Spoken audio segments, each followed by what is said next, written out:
Good afternoon, friends and relatives. How are you? It is time for another Bible reading, and today I'm going to start reading the second book of Moses called Exodus. And I'm going to read two chapters today, specifically chapters 1 and 2. So we start now, starting on chapter 1. Now, these are the names of children of Israel who came to Egypt. Each man and his household came with Jacob: Reuben, Simeon, Levi, and Judah; Issachar, Zebulun, and Benjamin; Dan, Naphtali, Gad, and Asher.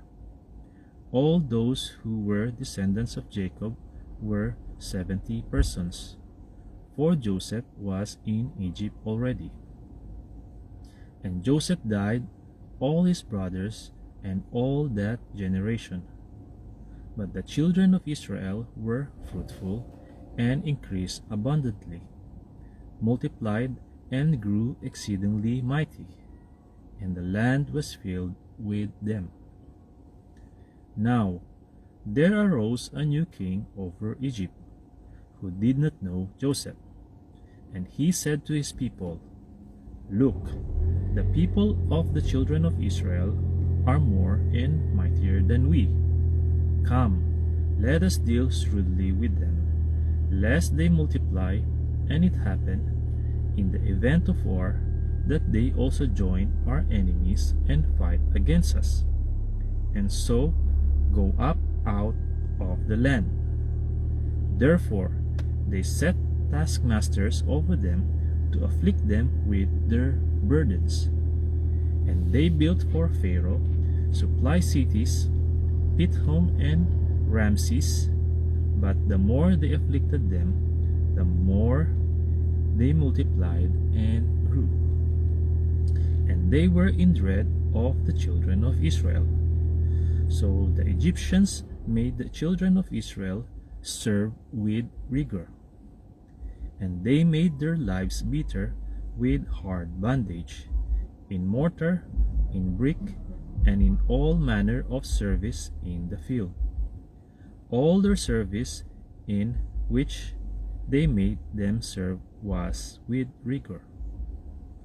Then the king of Egypt spoke to the Hebrew midwives, of whom the name of one was Shipra, and the name of other Puah.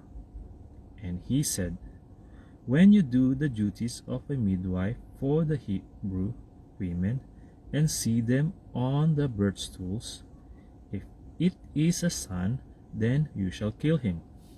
But if it is a daughter, then she shall live."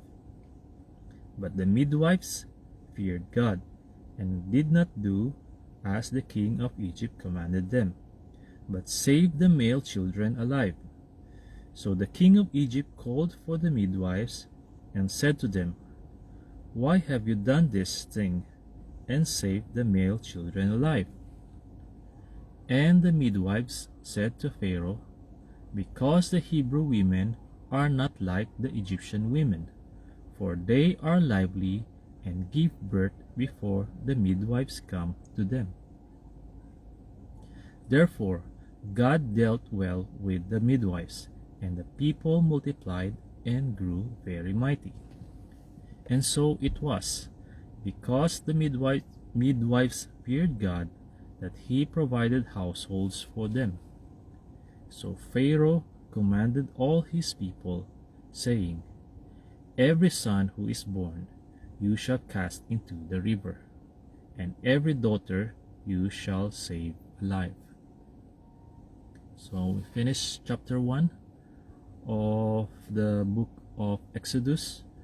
We carry on chapter 2, verse 1. And a man of the house of Levi went and took as wife a daughter of Levi. So the woman conceived and bore a son. And when she saw that he was a beautiful child, she hid him 3 months. But when she could no longer hide him, she took an ark of bulrushes for him, daubed it with asphalt and pitch, put the child in it, and laid it in the reeds by the river's bank. And his sister stood afar off to know what would be done to him. Then the daughter of Pharaoh came down to bathe at the river, and her maidens walked along the riverside.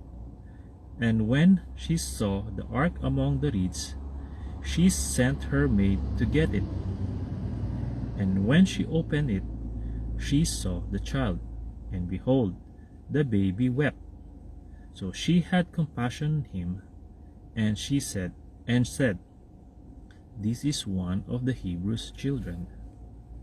Then his sister said to the Pharaoh's daughter, "Shall I go and call a nurse for you from the Hebrew women, that she may nurse the child for you?" And Pharaoh's daughter said to her, "Go." So the maiden went and called the child's mother. Then Pharaoh's daughter said to her, "Take this child away and nurse him for me, and I will give you your wages." So the woman took the child and nursed him.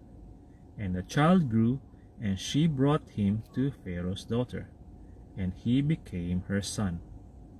So she called his name Moses, saying, "Because I drew him out of the water." Now it came to pass in those days, when Moses was grown, that he went out to his brethren, and looked at their burdens. And he saw an Egyptian beating a Hebrew, one of his brethren. So he looked this way and that way, and when he saw no one, he killed the Egyptian and hid him in the sand. And when he went out the second day, behold, 2 Hebrew men were fighting. And he said to the one who did the wrong, "Why are you striking your companion?" Then he said, "Who made you a prince and a judge over us? Do you intend to kill me as you killed the Egyptian?" So Moses feared and said, "Surely this thing is known." When Pharaoh heard of this matter, he sought to kill Moses. But Moses fled from the face of Pharaoh and dwelt in the land of Midian, and he sat down by a well. Now the priest of Midian had 7 daughters, and they came and drew water, and they filled the troughs to water their father's flock. Then the shepherds came and drove them away, but Moses stood up and helped them, and watered their flock. When they came to Reuel, their father, he said, "How is it that you have come so soon today?" And they said, "An Egyptian delivered us from the hand of the shepherds, and he also drew enough water for us and watered the flock." So he said to his daughters, "And where is he? Why is it that you have left the man? Call him, that he may eat bread." Then Moses was content to live with the man, and he gave Zipporah his daughter to Moses, and she bore him a son. He called his name Gershom, for he said, "I have been a stranger in a foreign land." Now it happened in the process of time that the king of Egypt died. Then the children of Israel groaned because of the bondage, and they cried out. And their cry came up to God because of the bondage. So God heard their groaning, and God remembered his covenant with Abraham, with Isaac, and with Jacob. And God looked upon the children of Israel, and God acknowledged them. Okay, friends and relatives, that's all for now.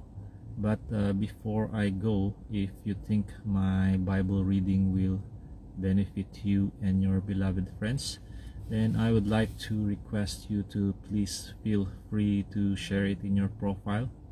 In that way, the word of God will spread and be heard from every part of the earth.